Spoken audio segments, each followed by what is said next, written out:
Welcome to the Ogle's channel. Thanks for watching today. Now let's talk about the Bloodborne Remaster that's back in the news yet again. And it's back in the news because there's a brand new poster that came out for the game, a promotional poster. And you can see it on the screen here. And it says Bloodborne Definitive Edition. It's got some amazing artwork over there. It looks really well done. Release date of May 13th, 2022. But if you look a little bit closer, it says Enhanced for the PlayStation 5 and the PC.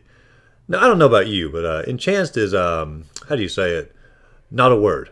And so a few hours later, a new poster came out, looked exactly the same, with corrected English on it, and it says now enhanced for the PlayStation 5 and the PC. Now, I'm pretty sure if this was a legit thing, that kind of thing would be fixed long before it got put out. I've never seen Nintendo make a big typo like that, or Sony make a big typo, or Xbox, any of the big companies. Big typos don't happen like this, which just sort of leads to the theory that this is obviously a fan-made poster, and it's just simply a fake. That's really, if you get down to it, this is a fake. And so, but it does lead to question of, is the Bloodborne Remaster, is it coming? Is there a definitive edition coming out at some point? And I do think the answer to that would be almost a certain yes, because a lot of the big PlayStation exclusives are slowly working their way over to the PC, and such as God of War just got announced a couple days ago, Uncharted's been announced, Days Gone recently came over as well, and every time they come over, they a few graphical improvements, and sometimes they work with the frame rates as well.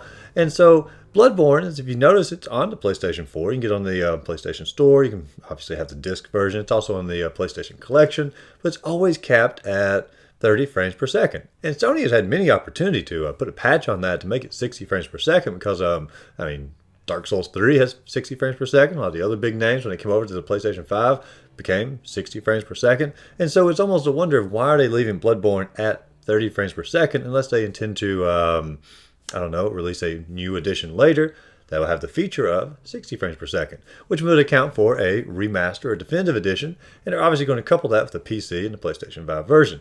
Now, the release date, obviously this poster here says May the 13th of 2022, which is a little odd because Elden Ring is coming out like 2 months before that, so that's unlikely that's going to be the release date. I would say, if anything, Bloodborne Remaster would come out before Elden Ring, to sort of hype up for Elden Ring. That's what they do with Dark Souls 2, Scholar of the First Sin, leading up to Bloodborne. Is like a month and a half beforehand. So if they're going to release a Bloodborne Remaster, it's either going to be enough time to hype up Elden Ring, or it's going to be long past Elden Ring comes out. I don't think they're going to release it that soon after Elden Ring, because that's a lot of competition when it comes to that. Now, who would be doing the remaster for Bloodborne if it does come out? There's been a lot of speculation it's going to be Bluepoint Games, because they obviously did a remake of Demon's Souls on the PlayStation 5, and they're known for doing a lot of Sony's remakes, and Sony recently signed a deal with them as well. And so I'd say it probably is going to be Bluepoint Games. I don't think it'll be a remake, because there's no reason to remake the game. It looks so good as it stands. I think a remaster with, simply a unlocked frame rate or 60 frames per second is really all people want out of a Bloodborne Definitive Edition at this point, obviously to include the DLCs and such as well. Now, there are some people who think that Bluepoint Games is also creating the Bloodborne 2, a sequel, without From Software's involvement, because Sony owns the rights to Bloodborne.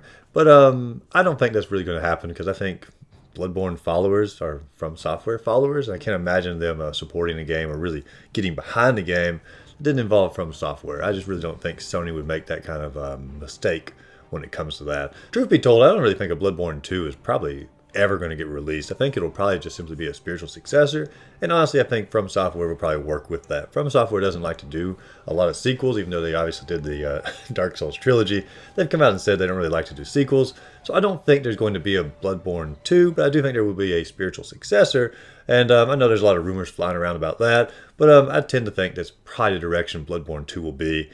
Just simply a spiritual successor, and I don't think Bluepoint Games will be working on that when it comes time for it. But there's the latest news on Bloodborne, the definitive edition coming out, or the remaster. I do think it's a thing. I do think it's coming out. I just don't think this poster here has any hope or chance of being real, and I would say we're probably looking either early next year or very late of next year. I don't see a mid-year release for Bloodborne Remaster. Pretty much any chance of that happening. But what do you guys think? Do you think a Bloodborne Remaster is coming up soon? Do you think it's a long ways away? Or do you think it's just simply non-existent? Let me know in the comments down below. If you enjoyed the video, be sure to like and subscribe to the channel. As always, go out there, find a great game to play, and just simply have a great rest of the day.